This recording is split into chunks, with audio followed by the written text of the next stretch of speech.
The trouble is not with the Jews. The trouble is with Zionists. Jews don't like Zionists. Most Zionists are false Jews.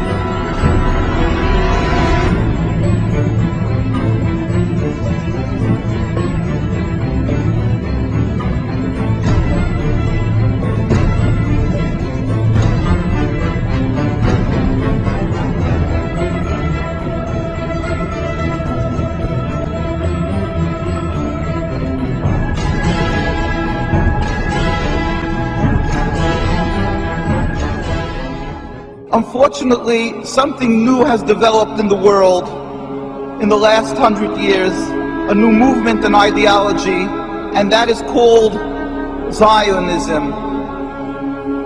People confuse Judaism and Zionism. They consider it one and the same. But it could be nothing further from the truth, because in actuality, Zionism is antithetical to Judaism. It is the diametric opposite.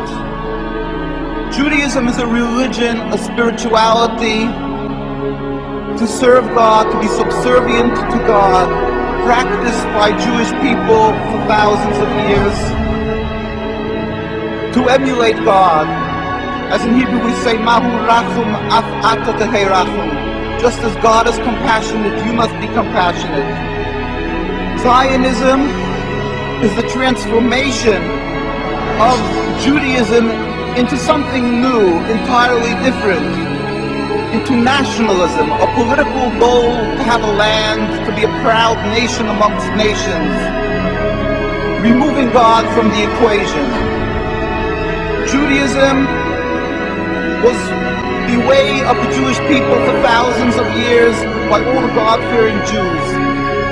Zionism is 100 years old, by non-practice created, concocted by non-religious Jews as a whole, Theodor Herzl, people who detested and abhorred the religion and looked for a way out, for a way to be considered still distinguished people and still remain not people who were thrown out of the community, so they gave themselves a new form of Judaism.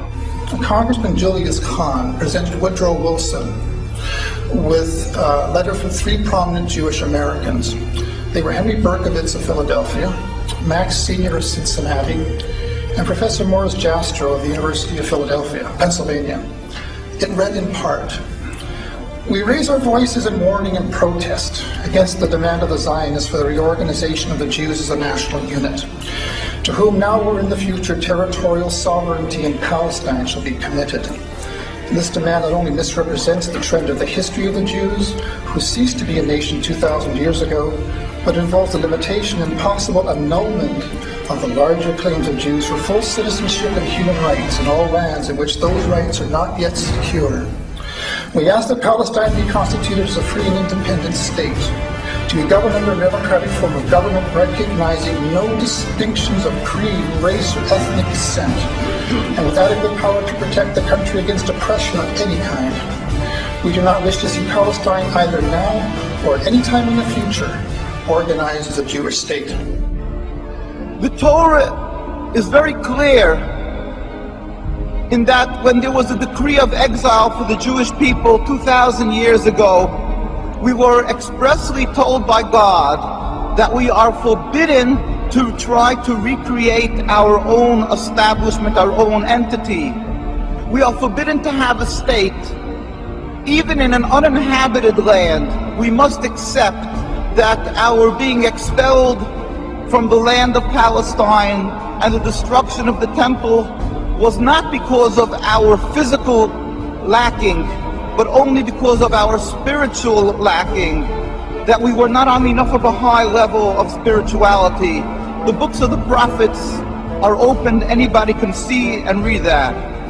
And we yearn and pray as a Jewish people for the day when ultimately God will end this exile that we have been sent into by He Himself, without any human intervention, when all humanity will recognize the one God. There will be a metaphysical change in the world, as it states across from the United Nations in the conclave wall called the Isaiah Wall, that the day will come when they will beat the swords into plowshares. One nation will not pick up a sword against another nation. That is what we as a Jewish people must yearn and pray for. And until that day comes, we must be loyal citizens, exemplary people throughout the world to serve God, be subservient, and be kind-hearted, good people as God requires.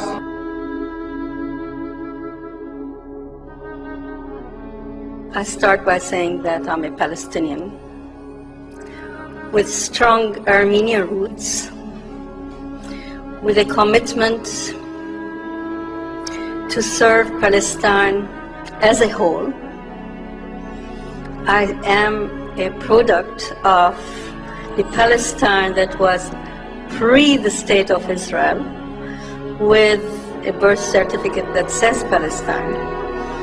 And I think I have inherited that vision of that beautiful geographical spot that is a melting pot of different ethnic groups, which in my Christian faith is also the cradle of Christianity, but also the source of Judaism and Islam.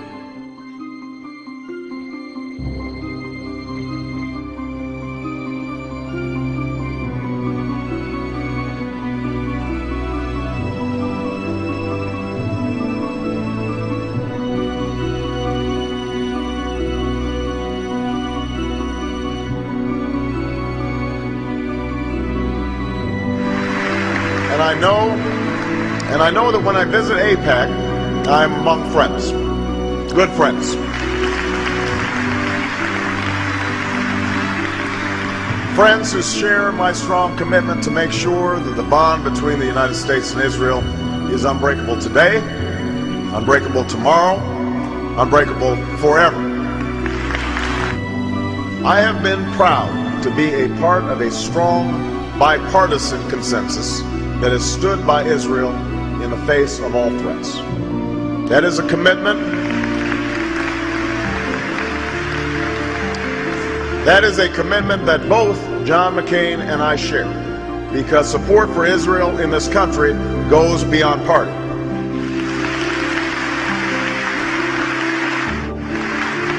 Our alliance is based on shared interests and shared values. Those who threaten Israel threaten us. Israel has always faced these threats on the front lines, and I will bring to the White House an unshakable commitment to Israel's security. We know that the establishment of Israel was just and necessary, rooted in centuries of struggle and decades of patient work.